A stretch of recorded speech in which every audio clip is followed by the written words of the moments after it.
இன்றைக்கி நம்ம வந்து ஹெல்த்தியான சிறுக்கீரை ஃப்ரை எப்படி பண்ணுறது பார்க்கலாம். இன்றைக்கி லஞ்சுக்காக இதை வந்து நான் ப்ரிப்பேர் பண்ணுறேன். நேற்று வெளில போயிருந்தோம், வர வழியில் நல்ல ஃப்ரெஷ்ஷாக இருந்தது சிறுக்கீரை.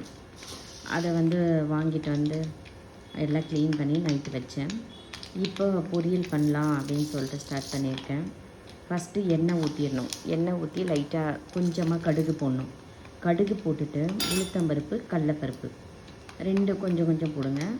போட்டுட்டு அது அப்படியே எண்ணெயிலே வறுந்துகிட்டே இருக்கும்போது இந்த காஞ்ச மிளகா, குண்டு மிளகா இருக்குது இல்லைங்களா, அது முழுசாகவே போடுறேன் நான். ஏன்னா காரம் வாயில் மாட்டோம் அப்படின்றதில் அதை முழுசாக போடுறேன். குட்டி குட்டியாக இருக்கும் அதுலேயே. அதை பொறுக்கி போட்டிருக்கேன் ஒரு 5.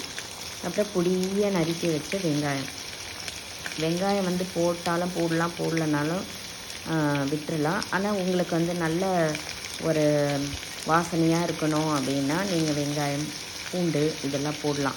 கருவேப்பிலை வந்து கீரைன்றதால கருவேப்பிலை வந்து போட வேணாம் அப்படின்னு நினைப்பாங்க ஒரு சிலர்.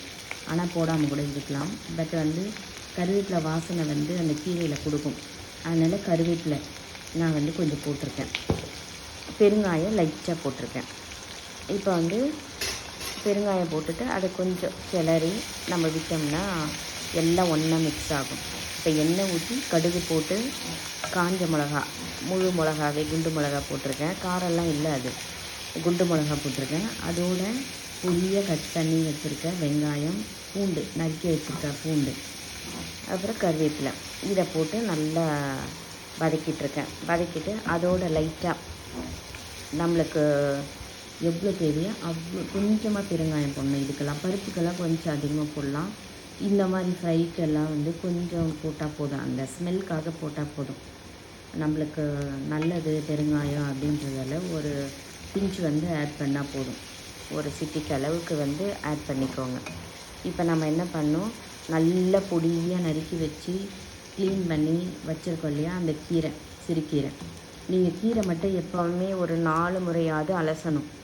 அலசிட்டு கட் பண்ண பிறகு அலசணும். ஏன்னா வந்து மண் நிறைய இருக்கும். கட் பண்ண பிறகு அலசி இந்த மாதிரி ஃபில்டரை போட்டு வச்சுக்கோங்க. இப்போ அந்த நம்ம போட்டிருக்க எல்லா மிக்ஸோடையும் இந்த கீரை போட்டு அப்படியே வதக்கணும். அந்த நீங்கள் மூடிட்டிங்கன்னா கலர் சேஞ்ச் ஆகிடும். கீரை மட்டும் எப்போவுமே மூடி வதக்கக்கூடாது.